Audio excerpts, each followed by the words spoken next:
Police प्रशासनानं बैठक घेतली, काय तुमची भावना आहे?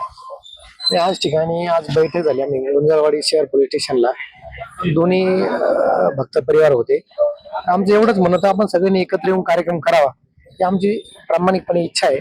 ते आजही एकत्र आलं तरी कुठलीच हरकत नाही. आपला कुठलाच कार्यक्रम, आपला फक्त एकच विषय आहे की जी समाधी माऊली बाबांची, ती समाधी व्यवस्थित करावी, व्यवस्थित व्हावी, हीच आपली प्रामाणिकपणे इच्छा आहे. बाकी कुठलाच काही ट्रस्टींना विश्वासात घेतलं नाही, आपण पत्रक काढलं असं नाही. ट्रस्टींना वगैरे विश्वास नाही. ते संस्थान काय ट्रस्ट नाही. ते माऊली बाबांची वैयक्तिक प्रॉपर्टी होती, ती आज आईंच्या नावावर झाली आणि आईंनी आतापर्यंत बेटावर 5-7 चक्रा मारल्या.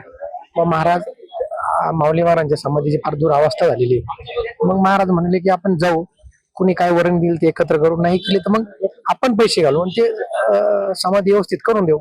इथपर्यंत विषय आमच्या डोक्यात की सगळ्यांनी एकत्र येऊन कार्यक्रम करावा, बाकी काही विषय नाही. त्याच्यात कुठला घेतलं नाही असं सातत्यानं आरोप त्यांचं म्हणणं बरोबर. त्यांना असं वाटतं की आम्हाला विश्वासात घेतलं नाही. पण आपण कालपासून आपण हे सगळं वातावरण 2-3 दिवसापासून घडतंय. मग त्यांनी 2-3 दिवसापूर्वी जर संपर्क केला असता, मला हक्काने त्यांनी सांगितलं असतं महाराज तुम्ही असा कार्यक्रम करताय, आपण म्हणलो असतो की आपण सगळे एकत्र येऊ, बाबांशी चर्चा करू आणि एकत्र कार्यक्रम करू. आपला कुठल्याच कार्यक्रमाला किंवा कुठल्या याला काही विरोध नाही आहे.